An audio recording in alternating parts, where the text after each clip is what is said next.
Bienvenue dans l'univers d'Izanzur, où les vérités cachées émergent et l'histoire parle fort. Aujourd'hui, nous révélons la réalité troublante derrière un transfert international discret, déporté américain, condamné à des crimes horribles, envoyé dans un royaume africain insoupçonné.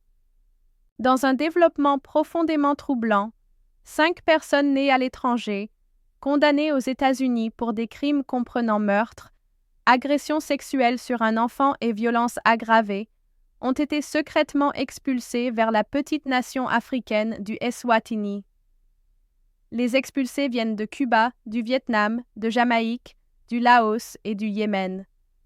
Cependant, au lieu d'être renvoyés dans leur pays d'origine, ils ont été transférés au Eswatini, une nation avec laquelle ils n'ont aucun lien connu. La raison? Ces hommes étaient apparemment apatrides, ou leurs pays d'origine ont refusé de les accepter, ce qui les rendait éligibles à une expulsion dans le cadre d'un mécanisme controversé de déportation vers un pays tiers, soutenu par des politiques américaines remontant à l'ère Trump. Une fois en Eswatini, les 5 hommes ont été immédiatement placés en isolement dans une prison de haute sécurité près de Mbabane, la capitale.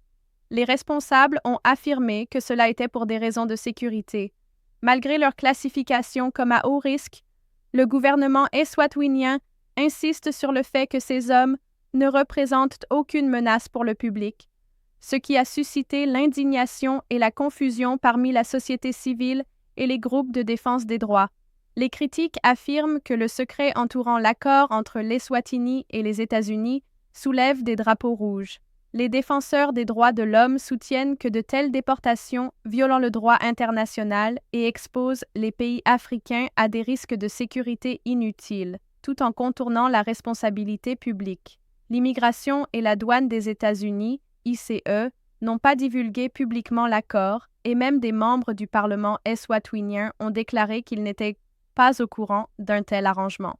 Ce cas reflète une tendance croissante où les nations occidentales transfèrent le fardeau des individus indésirables vers des pays plus pauvres et moins équipés, soulevant de graves questions éthiques et juridiques.